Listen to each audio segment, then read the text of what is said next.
नमस्कार दोस्तों, स्वागत है आपका मेरी क्लास में। तो आपको मैं पॉलिटी के थिंकर के बारे में बता रहा था, जिसमें प्लेटो के बारे में हम लोग डिस्कस कर रहे हैं। ये हमारी 5वीं क्लास है। इससे पहले की क्लास अगर आपको देखनी है तो ज़रूर देख लेना। ये यूजीसी नेट और यूपीएससी जो ऑप्शनल के स्टूडेंट है उसके लिए ये बहुत इम्पोर्टेंट है, जिनका पीएसआईआर ऑप्शनल है।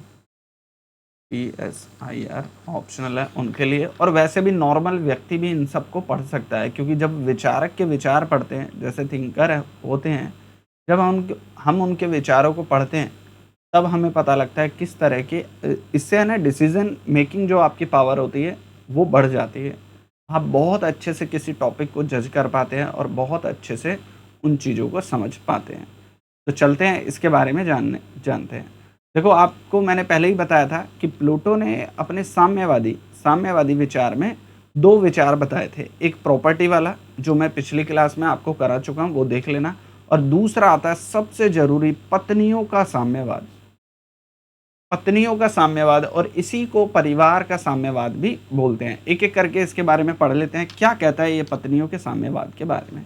तो पत्नियों का साम्यवाद बहुत इंपॉर्टेंट है, और इसी को परिवार साम्यवाद इसी तरीके से बुलाया गया है। एक ही बात है, आप परिवार समझ लो, जहाँ पर परिवार आएगा वहीं पत्नियों का साम्यवाद है, और जहाँ पत्नियों के बारे में आएगा वही परिवार की बात है, क्योंकि पत्नियों से परिवार बनता है ना। तो उसी की बात कर रहा है। अब कहता है पत्नियों के साम्यवाद। अब इसके बारे में बता रहा हूँ मैं, प्लूटो पत्नियों के साम्यवाद के बारे में क्या कहता है, या पत्नी की जगह आप परिवार के साम्यवाद से समझ सकते हैं। पत्नियों के साम्यवाद की योजना अनुसार शासक क्या कहता है, शासक और सैनिक वर्गों के लिए। अब देखो, ये बता रहा है ना, प्रॉपर्टी साम्यवाद का जो विचार है इसका, वो पूरी प्रजा पर लागू नहीं होता। ये केवल 2 ही वर्गों पर लागू होता है, एक तो शासक वर्ग पर और दूसरा सैनिक वर्गों पर। केवल 2 लोगों पर लागू होगा, पूरे समाज में ये लागू नहीं हो सकता। तो ये केवल 2 ही लोगों की बात करता है, किसकी? एक तो शासक वर्ग की और एक सैनिक वर्ग की। कहता है केवल 2 ही लोगों के लिए साम्यवाद का विचार है। आगे कहता है कि स्त्री और पुरुष के बीच स्थायी विवाह की प्रथा को प्लेटो समाप्त करने का विचार प्रस्तुत करता है। कहता है कि शासक और सैनिकों, यानी सैनिक और शासक, ये 2 ऐसे वर्ग हैं जो स्थायी रूप से विवाह नहीं कर सकते। इसका मतलब अस्थायी रूप से कर सकते हैं। कह रहा है कि स्थायी विवाह नहीं कर सकते। जैसे शादी के बाद एक पति पत्नी दोनों साथ रहते हैं, है ना, उनके बाद उनके बच्चे होते हैं, तो ये यूं कह रहा है ऐसी प्रथा नहीं चलेगी। मतलब ये स्थायी की बात कर रहा है, कह रही ऐसे स्थायी प्रथा नहीं चलेगी। तो ये अस्थायी की बात करेगा, तो क्या है उसमें, वही जानते हैं। कहता है कि एक ऐसी व्यवस्था में ना कोई पुरुष किसी स्त्री का पति होगा और ना ही कोई स्त्री किसी पुरुष की पत्नी होगी। कह रहा है कि एक हम ऐसी व्यवस्था बनाने चाहते हैं जिसमें कोई भी पुरुष किसी स्त्री का पति नहीं होगा। और ये बातें आप समझ में आ गई। ये केवल 2 ही चीजों की बात कर रहा है, एक शासक वर्ग और सैनिक वर्गों के लिए। समाज में पति पत्नी का रिश्ता बना रहेगा, उसमें कोई इशू नहीं है। ये केवल 2 वर्गों की बात करता है, जो शासक वर्ग है और जो सैनिक वर्ग है। उत्पादक वर्ग की बात नहीं कर रहा है। तो यूं कह रहा है ऐसी व्यवस्था हमें बनानी पड़ेगी जिसमें पुरुष और स्त्री का पति नहीं होगा। मतलब इन दोनों के लिए स्त्री पुरुष पति पत्नी नहीं होंगे, और कोई भी स्त्री किसी भी पुरुष की पत्नी नहीं होगी। समझ में आया? अगर पति पत्नी नहीं होंगे तो क्या होंगे, वो लोग कैसे अपना जीवन यापन करेंगे? तो उसी के बारे में वो आगे क्या कहता है कि स्त्री और पुरुष अभिभावक बैरकों का मतलब होता है जहां पर कैदियों को रखा जाता है, उसको बोलते हैं। तो कहता है कि स्त्री और पुरुष समान रूप से बैरकों में, यानी एक बैरक का मतलब जहां पर आप समझते होंगे लोगों को रखा जाता है, उसको बैरक बोल देते हैं। तो कहता है स्त्री पुरुष अभिभावक बैरकों के में समान रूप से बिना किसी एकांत, कह रहा है कोई प्राइवेसी नहीं, कह रहा है किसी प्रकार की प्राइवेसी नहीं के साथ रहेंगे। कह रहा है कि एक ऐसा स्थान है जहां पर महिला और पुरुष साथ रहेंगे, महिला भी और पुरुष भी दोनों साथ रहेंगे, और बिना किसी एकांत के, कोई प्राइवेसी उनके बीच में नहीं होगी, और स्थायी परिवार बसाने का इनका कोई अधिकार नहीं होगा। कह रहा है कि महिला और पुरुष दोनों एक जगह रहेंगे और ये स्थायी रूप से परिवार नहीं बसा सकते। मतलब परमानेंट कोई पुरुष और कोई महिला एक साथ नहीं रह सकते। कह रहा है स्थायी परिवार बसाने का इनका कोई अधिकार नहीं होगा। मतलब आप फिजिकली रिलेशन बनाओ कोई इशू नहीं है, किसी के भी साथ बनाओ कोई इशू नहीं है, लेकिन आप परिवार नहीं बना सकते। परिवार का मतलब केवल एक पुरुष और एक महिला मिलते हैं तभी तो परिवार बनता है ना, और इनसे उत्पन्न बच्चे तभी तो परिवार बनेगा ना, नहीं तो परिवार ही नहीं बन पाएगा, है ना। तो ये यूं कह रहा है कि स्त्री पुरुष साथ रहेंगे और बैरक में रहेंगे, है ना, इसमें रहेंगे और बिना किसी प्राइवेसी के वो साथ रह सकेंगे। कोई प्राइवेसी नहीं है ना, कोई एकांतता नहीं है, कोई प्राइवेसी नहीं है और परिवार इनको बनाना नहीं है, तो ये रह सकते हैं आपस में। आगे क्या कहता है, क्योंकि राज्यों के लिए संतानों की आवश्यकता है। कह रहा है कि राज्य को संतानों की जरूरत पड़ेगी या नहीं पड़ेगी। कह रहा है कि राज्य को संतान यानी बच्चों की जरूरत पड़ेगी, तभी तो वो आगे बढ़कर सैनिक बनेंगे, आगे बढ़कर क्या बनेंगे, शासक बनेंगे, अभिभावक वर्ग बनेगा, उत्पादक वर्ग बनेगा। अगर संतान ही नहीं होगी तो आगे कैसे चलेगा राज्य। तो कहता है कि संतानों की आवश्यकता राज्य को है। इसके लिए प्लेटो क्या कहता है कि अभिभावक स्त्री पुरुष के बीच उत्सवों के अवसर पर, यानी कोई उत्सव होगा और उनके मध्य क्या होगा, संपर्क कराया जाएगा, मतलब रिलेशन बनाया जाएगा। कब, उत्सवों पर, त्योहार उत्सव वगैरह पर इन दोनों के बीच में क्या किया जाएगा, संपर्क साधा जाएगा, जिससे उत्पन्न बच्चे राज्य द्वारा संचालित शिशु गृह में लालन पालन किया जाएगा। अब आपको समझ में आया। इसमें प्लेटो ये कहना चाहता है कि कोई भी स्त्री कोई भी पुरुष आपस में पति पत्नी नहीं होंगे।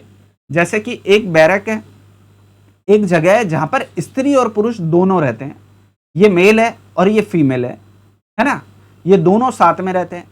कोई भी व्यक्ति किसी भी महिला के साथ शारीरिक संबंध बना सकता है और कोई भी महिला किसी भी पुरुष के साथ शारीरिक संबंध बना सकती है।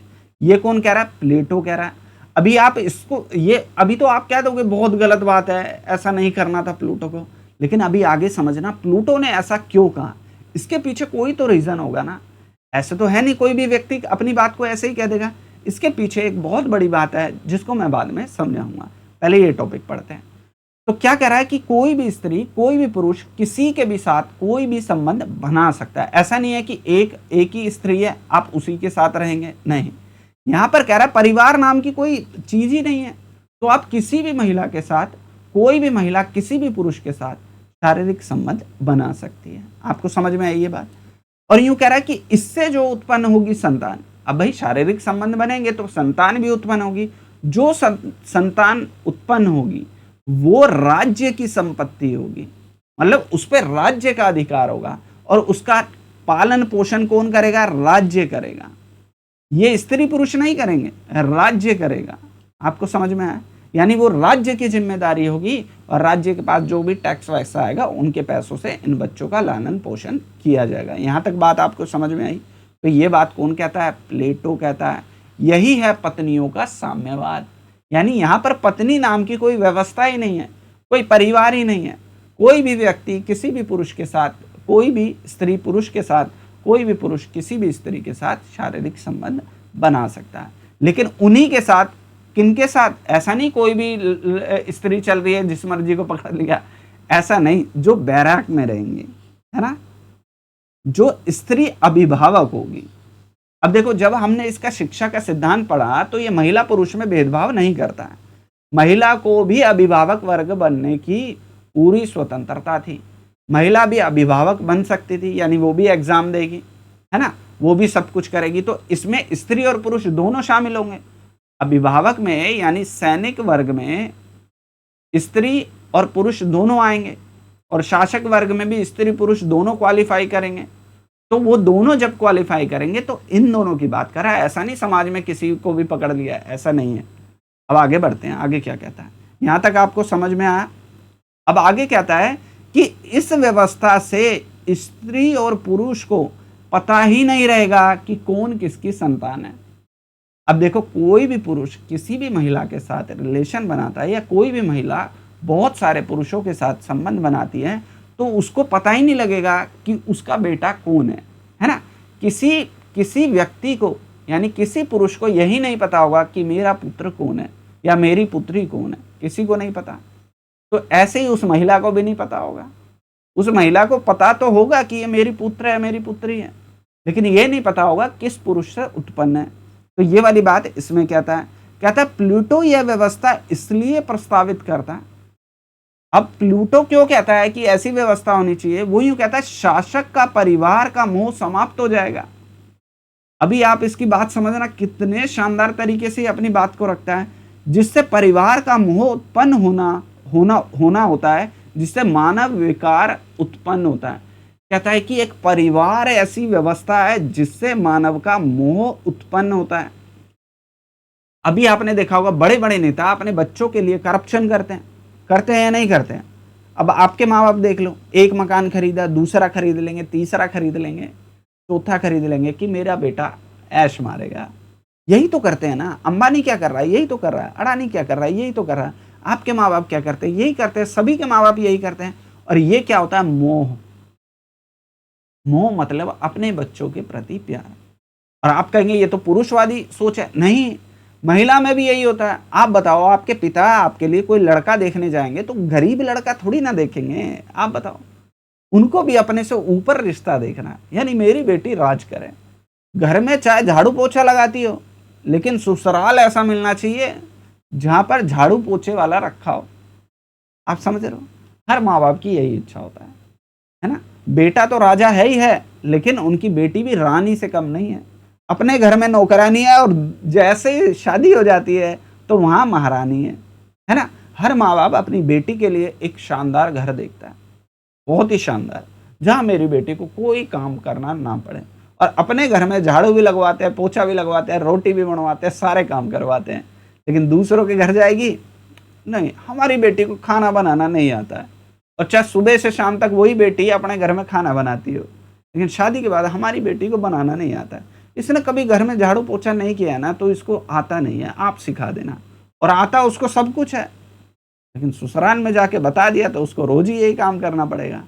उस दिन तो चैन से जी ले। तो ये परिवार की सोच है। आपने भी देखा होगा, बेटा बेटी सबकी सोच बदल जाती है समाज के हिसाब से। तो कहता है कि परिवार का मोह भंग हो जाएगा। जब परिवार ही नहीं होगा, कोई किसी का बेटा ही नहीं होगा, कोई किसी की पत्नी नहीं होगी, तो एक शासक बड़े आराम से राज्य को संभाल सकेगा और कोई सैनिक बड़े आराम से सेना का कार्य संभाल सकेगा। परिवार का मोह ही नहीं होगा तो वो करप्शन किस लिए करेंगे? करप्शन आदमी किस लिए करता है? अपने आने वाली पीढ़ी के लिए। जब कोई पीढ़ी नहीं होगी, कोई बेटा नहीं होगा, कोई बेटी नहीं होगी, तो करप्शन क्यों करेगा वो? और वो सरकार की संपत्ति बन जाएगा, है ना? शासक और सैनिक वर्ग से उत्पन्न बच्चे किसकी संपत्ति है? वो संपत्ति मैं शब्द इसलिए लगा रहा हूं क्योंकि वो पूरी सरकार के नियंत्रण में आती है। ऐसा नहीं है उसको कोई प्रॉपर्टी मान लेगा, नहीं। मेरा कहने का तात्पर्य यही है कि उससे उत्पन्न जो संतान होगी वो सरकार, यानी कि वहां की जिम्मेदारी होगी। अब आगे बढ़ते हैं इस टॉपिक को, यहां तक क्लियर है? अब आगे क्या कहता है? प्लूटो के विचार में केवल व्यक्तिगत संपत्ति ही सामाजिक बुराई नहीं है। अभी मैंने जब प्रॉपर्टी बता रहा था आपको कि प्रॉपर्टी का साम्यवाद आपको पढ़ाया, अब कह रहा है कि केवल प्लूटो के विचार में केवल संपत्ति ही सामाजिक बुराई नहीं है, बल्कि बुराई की जड़ व्यक्तिगत परिवार भी है। कह रहा है सबसे बड़ी समस्या वो परिवार है। अगर परिवार होगा तो सबसे बड़ी समस्या होगी। प्रथा भी विवेक तथा उत्साह तथा तत्वों को भ्रष्ट कर देती है। कह रहा है क्या कि अगर कोई व्यक्ति, अभी आपको पढ़ाया ना कि शासक और सैनिक वर्ग पढ़ लिख कर आएंगे, है ना? 20 साल की उम्र के बाद सैनिक वर्ग बनेगा, 30 साल के बाद क्या बनेगा? शासक वर्ग बनेगा। और उसके बाद वो क्या करेगा? फील्ड में काम करेगा ना। उसके बाद 50-55 के बाद क्या वो एक शासक वर्ग बनता है, और उसके बाद भी वो भ्रष्ट हो सकता है। कह रहा पूरी एजुकेशन, जैसे आज हम नैतिकता पढ़ते हैं, आज हमें बचपन से ही चोरी करना गलत है, ये सब हमें सिखाया जाता है। हम पूरी एजुकेशन बहुत अच्छे से करते हैं, संवैधानिक कसमें खाते हैं, हम संविधान के पद पे बैठ के किसी तरह का करप्शन नहीं करेंगे, देश के लिए ये करेंगे वो करेंगे, कसमें वगैरह हम खाते हैं, लेकिन फिर भी हम भ्रष्ट होते हैं या नहीं होते हैं? और भ्रष्ट क्यों होते हैं? क्योंकि एक तो प्रॉपर्टी, हमें संपत्ति अर्जित करनी है, और दूसरा परिवार। बस ये दो सबसे बड़ी समस्या है। हर व्यक्ति संपत्ति बनाना चाहता है। आप देख लो, आपके एक मकान है तो आपको दो चाहिए, छोटा है तो बड़ा चाहिए, बड़ा है तो बंगला चाहिए, बंगला है तो विला चाहिए, विला है तो पता नहीं क्या क्या चाहिए आपको। तो हर व्यक्ति संपत्ति को बढ़ाना चाहता है। और दूसरी सबसे बड़ी समस्या क्या है? परिवार। वो अपने परिवार को अधिक से अधिक धन देना चाहता है। तो यही दो सबसे बड़ी समस्या है। कहता पढ़ा लिखा व्यक्ति भी भ्रष्ट हो सकता है। शासक वर्ग और सैनिक वर्ग पढ़ लिख कर आते हैं, बहुत अच्छे से उनकी ट्रेनिंग होती है, लेकिन जैसे ही वो शासक का पद ग्रहण करते हैं और सैनिक बनते हैं तो उनकी भी बुद्धि भ्रष्ट हो सकती है। और बुद्धि भ्रष्ट होगी उससे पहले ही वो क्या कहता है कि अगर हम साम्यवाद को लागू कर दें तो किसी की भी बुद्धि भ्रष्ट नहीं होगी। प्लेटो ने परिवार के साम्यवाद को भी एक क्रांतिकारी योजना माना है। वो संपत्ति का तो विरोध करता ही करता है और परिवार का भी विरोध कर रहा है। और आपको बता ही दिया क्यों विरोध कर रहा है, क्योंकि एक व्यक्ति को बस दो ही चीज का मोह होता है ना? पढ़े लिख कर भी, अब जितने भी नेता है सब पढ़े लिखे हैं, लेकिन मोह है ना, करप्शन तो वही लोग करते हैं ना। करोड़ों रुपए की संपत्ति आ जाती है, पता नहीं कहां से आ जाती है ना? अब आगे कहता है संपत्ति के साम्यवाद। अब कह रहा है संपत्ति के साम्यवाद की भांति ही परिवार के साम्यवाद के संबंध में भी प्लूटो विचारधारा का एक मौलिक नहीं कहा जा सकता। हाँ, यूं कह रहा है कि इसकी विचारधारा को मौलिक नहीं कहा जा सकता। इसकी पृष्ठभूमि कह रहा है कि ये जो विचारधारा है ना, जो प्लेटो की विचारधारा है, ये कोई ऐसे ही नहीं आई है कि ऐसे ही उसके मन में आया उसने कह दिया। इसके पीछे एक कारण है, और वो कारण क्या है? यूनान। कारण क्या है? यूनान। क्योंकि तत्कालीन यानी उस समय में महिला समाज की स्थिति प्लूटो का न्याय सिद्धांत था। अभी इसके बारे में बताऊंगा डिटेल में वो क्या कहना चाहता है। यहां तक आपको क्लियर है? वो यूं कहना चाह रहा है कि इस समय जो महिला पुरुष जो आपस में रिलेशन बना रहे हैं, महिला जो परिवार को वो समाप्त करने की बात कर रहा है, वो यूं कह रहा है इसके पीछे जो कारण है ना, महिला समाज है ना? अब महिला समाज क्यों कारण है वो भी मैं आपको बताऊंगा। यूनान में महिलाओं की स्थिति बहुत बेकार थी, अभी उसके बारे में भी मैं आपको बताता हूं। अब आपको इतना तो समझ में आया, संपत्ति आपको समझ में आया, पत्नियों का साम्यवाद आपको समझ में आ गया। पत्नियों का साम्यवाद, कोई भी व्यक्ति किसी भी महिला के साथ, कोई भी महिला किसी भी पुरुष के साथ, लेकिन वो महिला और पुरुष कौन होनी चाहिए? शासक वर्ग की होनी चाहिए और सैनिक वर्ग की होनी चाहिए। ऐसा नहीं कोई भी चलती फिरती कोई भी हो, नहीं, शासक और सैनिक वर्ग की। अब कहता है प्लूटो ने अनुभव किया है। क्या अनुभव किया है? कि व्यक्तिगत संपत्ति की प्रथा शासक वर्ग को भ्रष्ट करती है, अतः इसके लिए उसने निषेध करने की योजना रखी है। कह रहा है शासक वर्ग भ्रष्ट हो जाता है इसलिए निषेध करता है। वो किसका? संपत्ति का निषेध करता है। प्लेटो को इस संबंध में यह तर्क अधिक स्पष्ट लगता है, क्योंकि मैंने इसको देखो, इसको मैंने डिटेल में लगाया क्योंकि ये किसी बुक में बहुत अच्छे से लिखा नहीं गया। मैंने बहुत सारी बुक देखी, कई बुकों में इसको बहुत अच्छे से एक्सप्लेन नहीं किया गया है। तो इसलिए भी नहीं किया है क्योंकि ये एक संवेदनशील मुद्दा है। अभी मैं पढ़ा रहा हूँ, कई लोगों को लगेगा मैं क्या पढ़ा रहा हूँ। ये मेरे विचार नहीं है, ये प्लेटो के विचार हैं। आप लोग मेरे विचार मत समझना, ये प्लेटो के विचार हैं। और उस समय में ऐसी कंडीशन थी, अभी मैं आपको बताऊंगा। कह रहा है कि व्यक्तिगत संपत्ति की जो जड़ है ना, वो व्यक्तिगत परिवार प्रथा है। कह रहे परिवार प्रथा आपने देखा होगा ना, परिवार प्रथा, एक पिता पूरा जीवन भर कमाता है, किस लिए? अपने बच्चों के लिए। और वो बच्चे बड़े होकर पूरा जीवन भर कमाते हैं अपने बच्चों के लिए। अपने पिता के लिए नहीं कमा रहा है कोई, अपने बच्चों के लिए कमा रहा है। जैसे आपने देखा होगा, पिता अपने जीवन की सारी पूंजी अपने बच्चों पर लगा देता है, लेकिन बच्चा अपने जीवन की पूंजी अपने पिता पर नहीं लगा सकता। नौकरी लगती है तो पिता को उतना ही पैसा देता है जितनी जरूरत है, पूरा पैसा नहीं देगा। जैसे बेटा है, बेटा पढ़ लिख जाता है, पैसा कमाता है ना, तो वो पिता को बस उतना ही पैसा देता है जितनी उसकी जरूरत होती है। लेकिन पिता ऐसा नहीं करता। पिता के पास जितना पैसा है वो अपने बच्चे को देता है, पढ़ने के लिए, लिखने के लिए। पूछता रहता है, बेटा तुझे किसी और चीज़ की तो ज़रूरत नहीं है। लेकिन वहाँ उल्टा रिलेशन हो जाता है। अब उसका बेटा आएगा वो अपने बेटे के लिए करेगा, उसका बेटा आएगा वो उसके बेटे के लिए करेगा। तो ये चलता रहता है। बेटा नहीं, इसमें बेटी भी आ सकती है। अब कह रहा है कि परिवार जीवन की आवश्यकताओं तथा व्यक्तिगत संपत्ति के संचय का उपभोग करने की प्रेरणा देती है। कह रहा परिवार जो होता है ना, वो संपत्ति को उपभोग यानी यूज करने की क्या करती है, प्रेरणा देती है। तो इसलिए वो संपत्ति और परिवार का विरोध करता है। कौन? प्लेटो। कहता है यदि व्यक्तिगत परिवार की प्रथा ना हो, अब कह रहा है यदि परिवार ना हो, कह रहा है अगर किसी का व्यक्तिगत परिवार ना हो, अगर परिवार ही नहीं होगा, शासक वर्ग का और सैनिक वर्ग का परिवार ही नहीं होगा, तो संपत्ति संचय किस लिए करेगा? वो तो करेगा ही नहीं। तो इससे करप्शन समाप्त हो जाएगा। होगा या नहीं होगा? कहता है शासक वर्ग को इससे वंचित रखा जाना चाहिए। प्लेटो क्या कहता है? शासक वर्ग को इससे वंचित रखा जाना चाहिए कि वो प्रॉपर्टी और परिवार से वंचित रहेगा, ताकि शासक अपने तथा अपनी संतान के लिए संपत्ति अर्जित करने की चिंता से मुक्त हो जाए।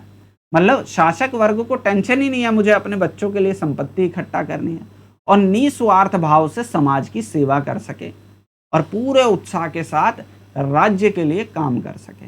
ये बात समझ में आई? जब संपत्ति नहीं होगी, जब परिवार नहीं होगा, तो वो किसके लिए करेगा? किसी के लिए नहीं। तो वो पूरा अपना पूरा का पूरा माइंड कहाँ रखेगा?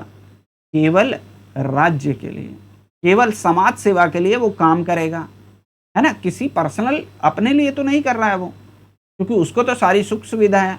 और जो भी बच्चे उत्पन्न होंगे वो सरकार की जिम्मेदारी होगी। आपने देखा ना, मैंने बताया कि कोई भी व्यक्ति शासक और सैनिक वर्ग से उत्पन्न बच्चे की जिम्मेदारी कौन लेगा? वहाँ की सरकार लेगी, राज्य लेगा। तो उसको किसी तरह की कोई चिंता ही नहीं है, वो मस्त है, कोई दिक्कत नहीं। और इससे केवल पुरुष को फायदा नहीं हो रहा है, महिलाओं को भी फायदा होगा। अभी मैं बताऊंगा। कह रहा है कि परिवार के साम्यवाद की योजना प्रस्तुत करने के लिए प्लूटो के ऊपर तत्कालीन महिला जो समाज था की स्थिति का प्रभाव अधिक है। कह रहा है कि उस समय देखो, कोई भी विचारक होता है, कोई भी विचारक होता है, उस समय में उसके आसपास क्या चल रहा होता है, इसका प्रभाव उसके जीवन पर पड़ता है, और अपने विचार को वो उस तरीके से लिख पाता है। तो यही हुआ प्लेटो के साथ भी। उस समय में महिला समाज की स्थिति बहुत दयनीय थी, बहुत खराब थी। क्या था? प्लूटो के काल में यूनानी समाज, जो यूनान में सामाजिक जीवन था, सामाजिक क्षेत्र में महिला वर्ग की घोर अपेक्षा की जाती थी। महिला को महिला नहीं समझ रहे हैं, है ना। वह बचपन से ही एकाकी जीवन व्यतीत करती थी, अकेली रहती थी। उसके जीवन में कोई उत्साह नाम की चीज नहीं थी। एकांत में उसका कोई जीवन ही नहीं था, ऐसे ही जी रही है। बच्चे पैदा किए, उसको पाल रही है, फिर एक बच्चा हो गया, उसको पाल रही है। पूरा जीवन बच्चों को पालने में निकल जाता। उसकी अपनी इच्छाएं समाप्त, वो परिवार में बंद कर रह जाती है। जैसे आज देखा होगा, आज एक महिला शादी से पहले खुश रहती है, शादी के बाद भी चलो खुश रहती है, लेकिन जैसे ही उसको बेबी हो जाता है तो वो बंद जाती है। बनती है या नहीं बनती? बच्चा क्या खाएगा, क्या पहनेगा, कौन से स्कूल में पढ़ेगा, ये सारी चिंताओं में वो क्या हो जाती है? व्यस्त हो जाती है। लेकिन पुरुष बाहर कमाने चला जाता है, और यही महिला के साथ उस समय में था। आजकल तो महिला भी कमाती है, लेकिन उस समय में ऐसी सिचुएशन नहीं थी। तो महिला को बांध दिया जाता था बच्चों में, अब वो जीवन में कुछ नहीं कर पाती थी। तो उन महिलाओं के हित के लिए प्लेटो इस तरह की विचारधारा लाता है। कहता महिला को भी समाज में आना चाहिए, महिला को भी आगे बढ़ना चाहिए, केवल पति के अंडर उसको काम नहीं करना चाहिए। अब महिला इससे मुक्त हो जाएगी ना, अब राज्य देखेगा उसके बच्चों को, उसको थोड़ी ना देखना, उसको नहीं देखना, राज्य देखेगा। कोई भी बच्चा किसी के भी पास जा सकता है। जितनी भी महिला होगी वो सभी के बच्चे होंगे, वो राज्य के बच्चे हैं, और सभी महिला उसको उतना ही प्यार करेगी। सभी पुरुष यानी सभी जितने भी पुरुष होंगे वो सभी उनके पिता होंगे।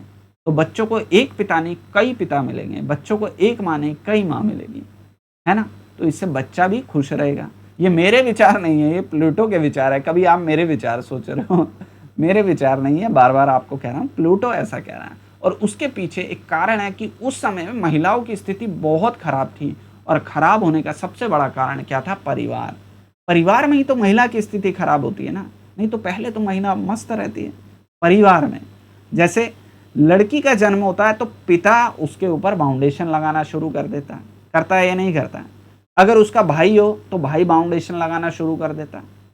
अगर पिता और भाई के बाद शादी होने के बाद उसका पति फाउंडेशन लगाना शुरू कर देता है, उसकी सास ससुर फाउंडेशन लगाना शुरू कर देते हैं, उसके देवर जेठ फाउंडेशन लगाना शुरू कर देते हैं, करते हैं नहीं करते हैं, तो महिला का पूरा जीवन केवल फाउंडेशन में निकल जाता है।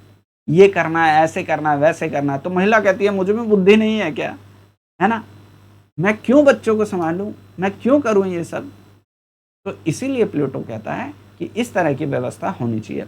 पत्नी भी संबंधों से मुक्त हो जाएगी। अब वो भी बच्चा पैदा करके क्या कर देगी, वो सरकार की संपत्ति है, अब वो भी स्वतंत्र रूप से सरकार के लिए काम कर पाएगी। अब उसको टेंशन ही नहीं है। अब उसका बच्चा वो छोड़कर आ गई, अन्य माँ है ना, वो संभाल लेगी उसको।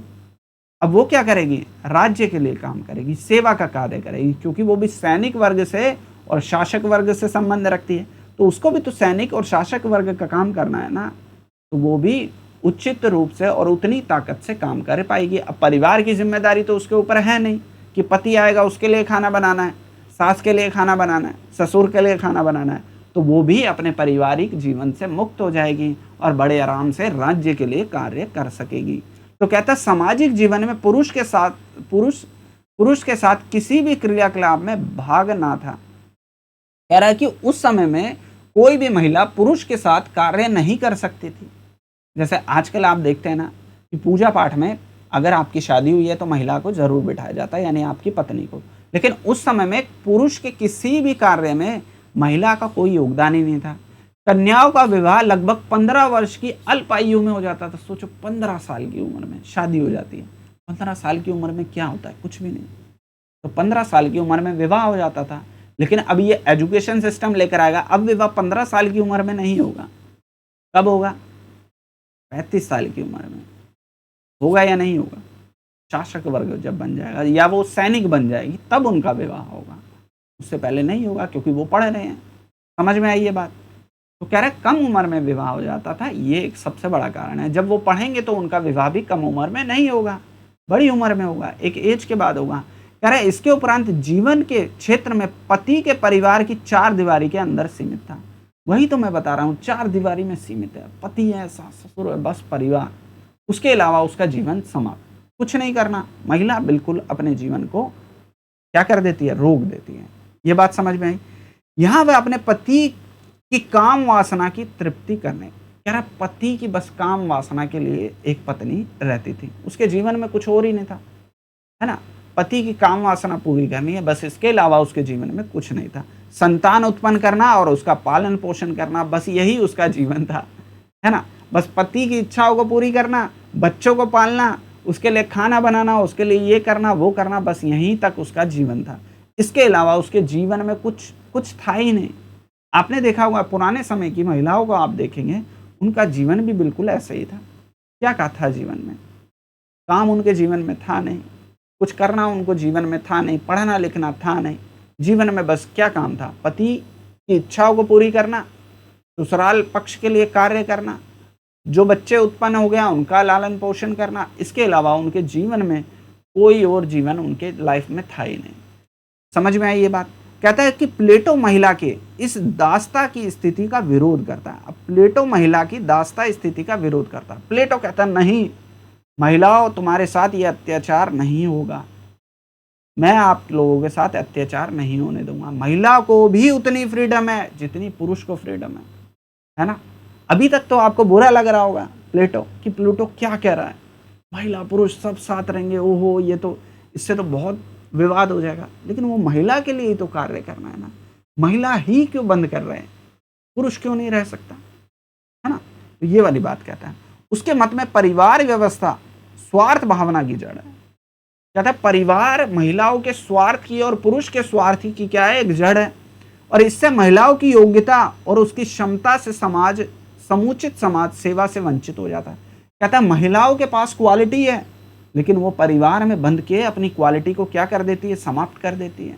करती है नहीं करती है।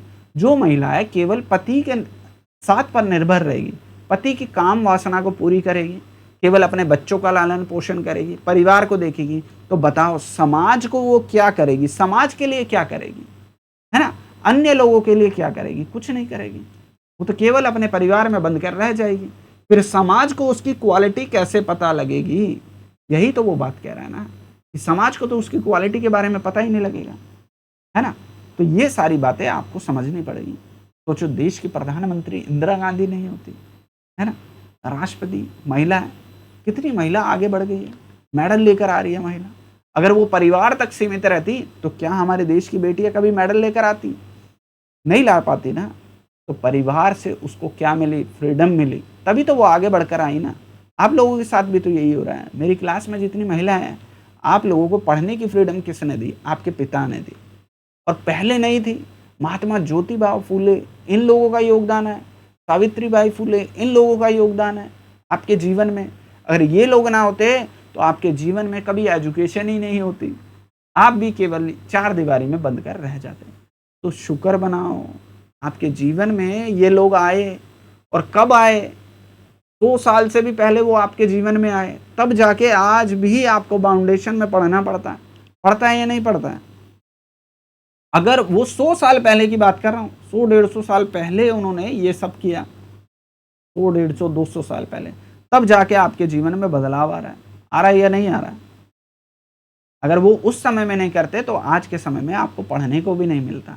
तो उन लोगों का शुक्र मनाइए। अम्बेडकर जी, खुश हो जाइए, ऐसे ऐसे महान हस्ती हमारे हमारे भारत की जन्मभूमि पर जन्मे, जिन्होंने जाति व्यवस्था का विरोध किया। अगर वो ना होते तो आज भी समाज जातियों में बटा होता, महिलाओं को पढ़ने की आज़ादी ही नहीं होती। तो ये सारी चीज़ें आपको समझनी है। कहता प्लूटो के अनुसार यह ना तो व्यक्तिगत न्याय है और न ही सामाजिक न्याय है।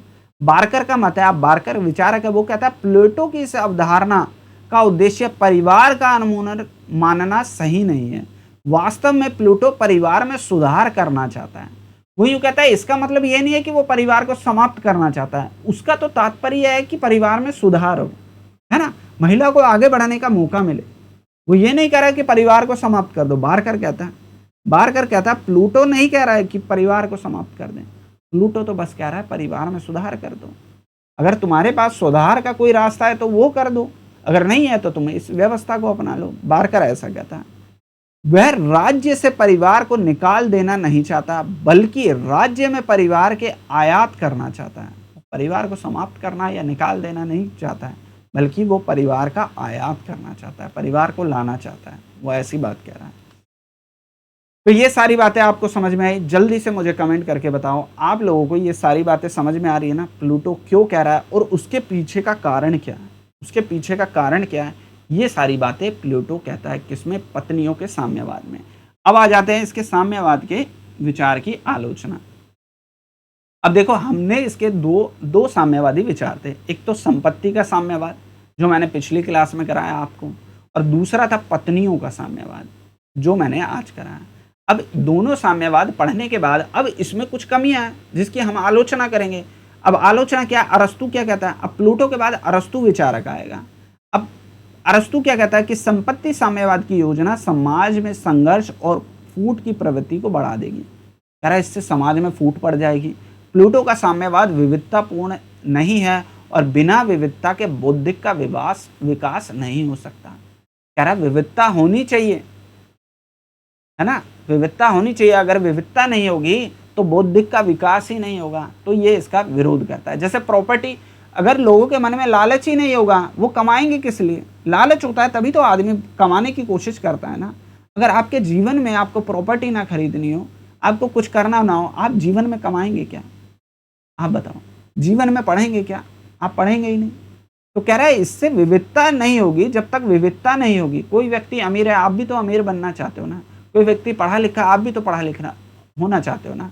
जब आपके जीवन में विविधता नहीं होगी तो आप किसके लिए कार्य करेंगे? जब आप किसी के लिए कार्य नहीं करेंगे तो आपकी बुद्धि का विकास ही नहीं होगा। कह रहा है आपकी बुद्धि का विकास ही नहीं होगा। तो ये वाली बात प्लेटो कहता है प्लूटो संपत्ति के गुणों की अवहेलना की है। कह रहा है प्लूटो ने संपत्ति के गुणों की अवहेलना की है, जबकि अरस्तु संपत्ति को एक गुण मानता है। कहता है कि संपत्ति ही एक गुण है, संपत्ति के लिए ही तो व्यक्ति आगे बढ़ता है। अगर संपत्ति नहीं होगी तो वो किसके लिए कार्य करेगा?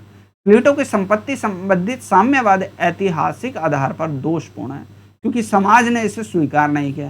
प्लूटो कहता है समाज इसको स्वीकार ही नहीं कर सकता, है ना। समाज स्वीकार करेगा क्या? नहीं करेगा। प्लेटो संपत्ति का साम्यवाद अव्यवहारिक है। प्लेटो का जो संपत्ति का साम्यवाद है वो अव्यवहारिक है। क्या आज के जीवन में रेलेवेंट है? नहीं है। क्या आज कोई मानेगा क्या प्लेटो की बात को? कोई भी नहीं मानेगा। कोई मानेगा क्या? कोई नहीं मानेगा इसकी बात को। तो कह रहा है आज के समय में ये नहीं है। कह रहे स्त्रियों को सामूहिक स्वामित्व की योजना यौन क्षेत्र में अराजकता उत्पन्न करेगी। इससे यौन क्षेत्र में क्या होगी? अराजकता फैल जाएगी, है ना। इससे स्त्री पुरुष महिला, मतलब आप समझ रहे हो किस तरह की व्यवस्था की बात कर रहा है। छी, ऐसी कोई व्यवस्था होनी चाहिए। देखो जब आलोचना करें ना, आप ढूंढ ढूंढ के आलोचना ले आना। जब उसकी अच्छाई की बात करें तो उसकी अच्छाई ले आना। आप में ये क्वालिटी होनी चाहिए। जब आप किसी एक विचार को पढ़ते हैं तो आपके दिमाग आप समझ रहे हो, आपकी सोचने की क्षमता बढ़ती है, क्या सही है क्या गलत है। अब देखो प्लेटो जो अपनी बात कह रहा है वो सही भी कह रहा है। जब स्त्रियों की स्थिति खराब होगी तो ऐसा ही करना पड़ेगा, लेकिन दूसरी तरफ वो गलत भी कह रहा है। अगर ऐसी व्यवस्था हो जाएगी तो समाज में अराजकता फैल जाएगी, है ना। परिवार नाम की कोई व्यवस्था नहीं रहेगी। तो परिवार और स्त्री के संबंध में साम्यवाद मानव नैतिकता और पवित्रता का भीषण आघात करता है। कह रहा है इससे नैतिकता ही समाप्त हो जाएगी और समाज में जो पवित्रता है वो ही भंग हो जाएगी, है ना, वो भंग हो जाएगी। मान लो एक पुरुष की 2 संतानें हैं और दोनों ही शासक वर्ग में चली गई, है ना। दोनों भाई बहन है। अब दोनों भाई बहन है, वो तो शासक वर्ग में चले गए, वो तो सैनिक वर्ग में चले गए। अब आप बताओ वो कैसे संबंध बना पाएगा उसके साथ? बनाएगा तो इससे क्या होगी? पवित्रता है जो वो समाप्त हो जाएगी। परिवार की जो पवित्रता है वो समाप्त हो जाएगी। होगी या नहीं होगी? कह रहा है सामाजिक रूप से बच्चों का भरण पोषण और शिक्षा, जो समाज का, यूं कह रहा है सार्वजनिक रूप से बच्चों का जो भरण पोषण है, शिक्षा की समुचित व्यवस्था नहीं की जा सकती। कौन कहता? प्लूटो। मैं नहीं कह रहा हूं, मेरे विचार नहीं है ये, याद रखना प्लूटो के विचार है। मैं तो केवल आपको पढ़ा रहा हूं। तो आप ये मत सोचना मैं इस तरह की व्यवस्था का सपोर्टर हूं या नहीं। ये प्लूटो के विचार है, वही मैं आपको बता रहा हूं। राज्य को वर्गों में विभक्त कर कह रहा है राज्य को वर्गों में विभक्त कर है। किसने? प्लेटो ने वर्गों में डिवाइड कर दिया ना। एक शासक वर्ग होगा, एक सैनिक वर्ग होगा, एक उत्पादन वर्ग होगा। किसने? प्लूटो ने। उसकी एकता की अस्त व्यवस्था कर दिया है। कहता है कि उसकी क्या कर दिया है? उसने समाज को अस्त व्यवस्था कर दिया है। राज्य में जब विविधता होगी तो उससे समाज अस्त व्यवस्थ हो जाएगा। प्लेटो का साम्यवाद में उत्पादक वर्ग की अपेक्षा की गई है। अब देखो बेचारा उत्पादक वर्ग, उसको तो पढ़ने की फ्रीडम नहीं है ना, उसको तो वहीं रोक दिया है ना। उसके बाद शासक वर्ग की पढ़ाई होगी। मान लो कोई उत्पादक वर्ग है, उस समय वो नहीं पढ़ा, बाद में कोई बच्चा पढ़ता है। जैसे आपने देखा हो ना, छठी में कोई बच्चा फेल हो जाता है, 6th-7th में फेल हो जाता है, लेकिन बाद में 11th-12th में वो टॉप कर लेता है। तो कहता है समय और परिस्थिति के अनुसार व्यक्ति की इच्छाएं बदल जाती हैं। तो अगर कोई व्यक्ति शासक है, बाद में उसको एहसास होता है, बाद में वो पढ़ना चाहे तो वो नहीं पढ़ सकता। राज्य द्वारा श्रेष्ठ स्त्री पुरुषों का समागम की योजना अव्यवहारिक है। कह रहा है जब स्त्री पुरुष संबंध बनाएंगे तो वो अव्यवहारिक है, ऐसा होना इम्पॉसिबल है। कैसे हो सकता है? नहीं हो सकता। तो ये वाली बात वो कहता है। अब आधुनिक साम्यवाद और प्लूटो के साम्यवाद में समानता क्या है? अब आधुनिक जो साम्यवाद है और प्लूटो का जो साम्यवाद है, उनमें समानता भी तो हमें पता होनी चाहिए ना। अभी तक तो हमने आलोचना की बात करी, अब हम समानता की बात करेंगे। दोनों व्यक्ति की तुलना में समाज और राज्य को महत्वपूर्ण मानते हैं। अब दोनों व्यक्ति को महत्वपूर्ण नहीं मान रहे, वो समाज और राज्य को महत्वपूर्ण मानते हैं। तो आधुनिक जो साम्यवाद है वो भी राज्य को इंपॉर्टेंट मानता है, समाज को इंपॉर्टेंट मानता है। दोनों क्या करते हैं? कर्तव्यों पर बल देते हैं। कहता है कि दोनों व्यक्तियों के कर्तव्यों पर बल देते हैं। आधुनिक जो साम्यवाद है वो भी कर्तव्यों पर बल देता है और प्लूटो का साम्यवाद भी कर्तव्यों पर बल देता है। देता है या नहीं देता है? तो ये वाली बात कहता है। दोनों वर्ग संघर्ष और शोषण का अंत करना चाहते हैं।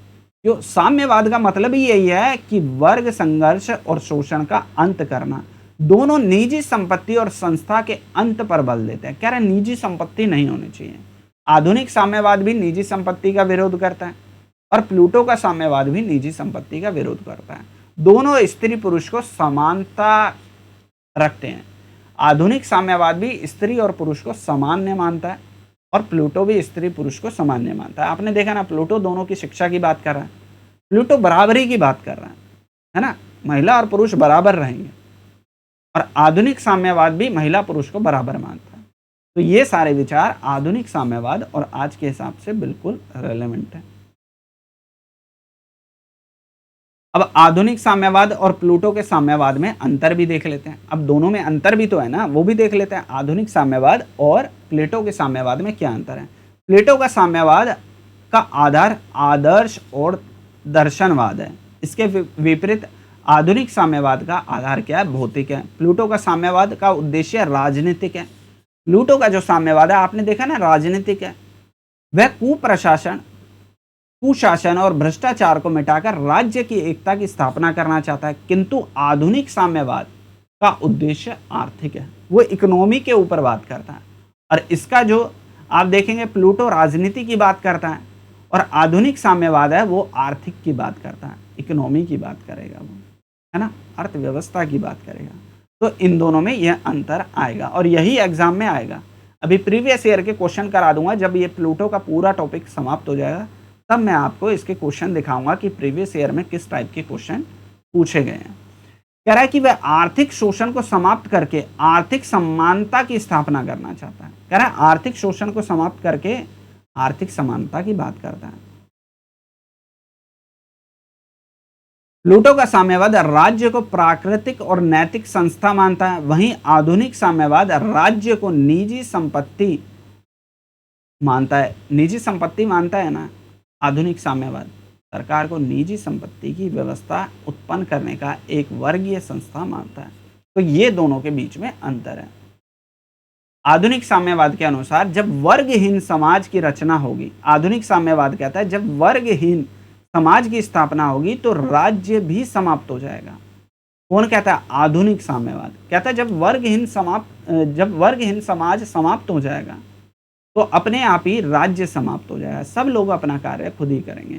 प्लूटो का साम्यवाद कुलीन तंत्र है जिसमें समाज के नेतृत्व दार्शनिक वर्ग को सौंपा गया है। अब आपने देखा ना, प्लूटो का जो साम्यवाद है उसमें एक दार्शनिक वर्ग है जो सबसे सर्वोच्च है, शासन का नेतृत्व करता है। शासन कैसे चलेगा, इसका नेतृत्व कौन करेगा? दार्शनिक वर्ग।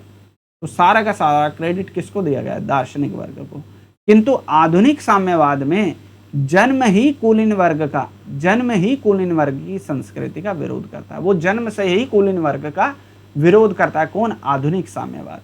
ये जनवादी जनतंत्र के समर्थक है जिसका उद्देश्य वर्गहीन समाज की स्थापना करना है। तो आधुनिक जो साम्यवाद है वो वर्गहीन समाज की स्थापना करना चाहता है और वहां पर प्लूटो वर्ग की स्थापना करना चाहता है। तो दोनों में अंतर आपको देखने को मिलेगा।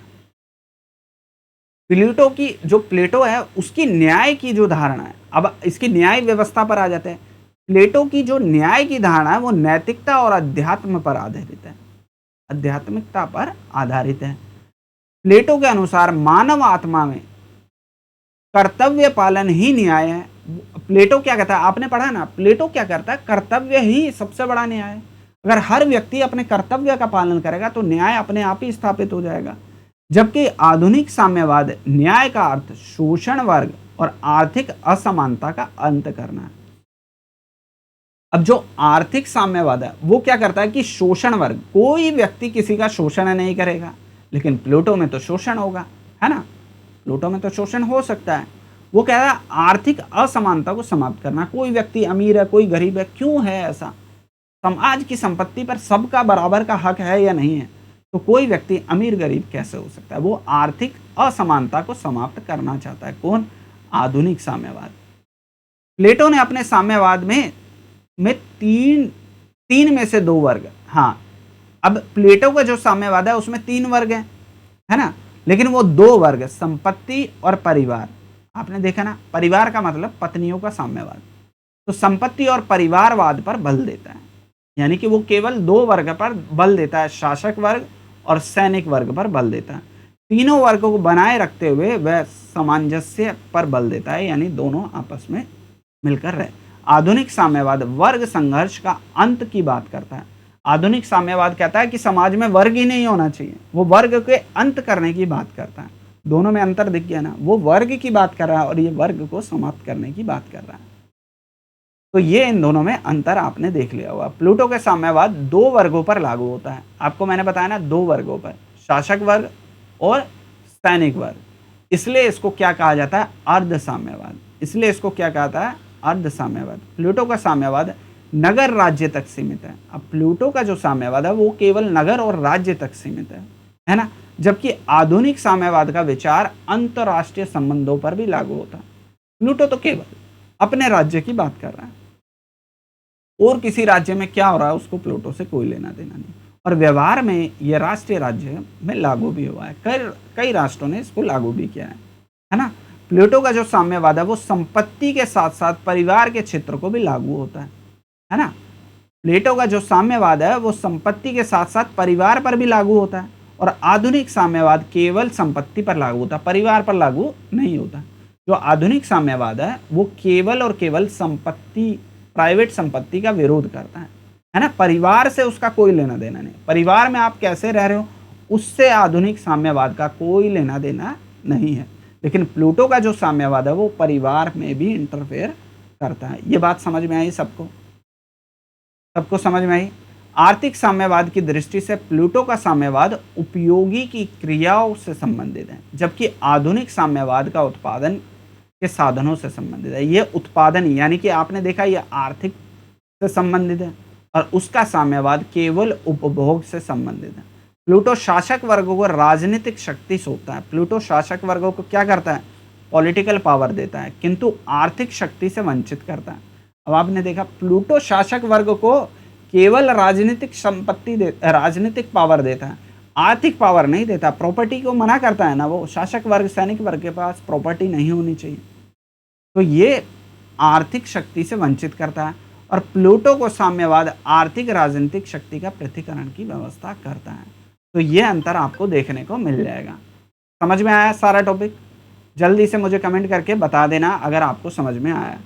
आर्थिक साम्यवाद सर्वहारा के अधिनायक तंत्र को सर्वहारा, ये सारी बातें वही लिखी है, दोनों में क्या अंतर है ये आप पढ़ लेना। इसका मैं टेलीग्राम में आपको कंटेंट भेज दूंगा।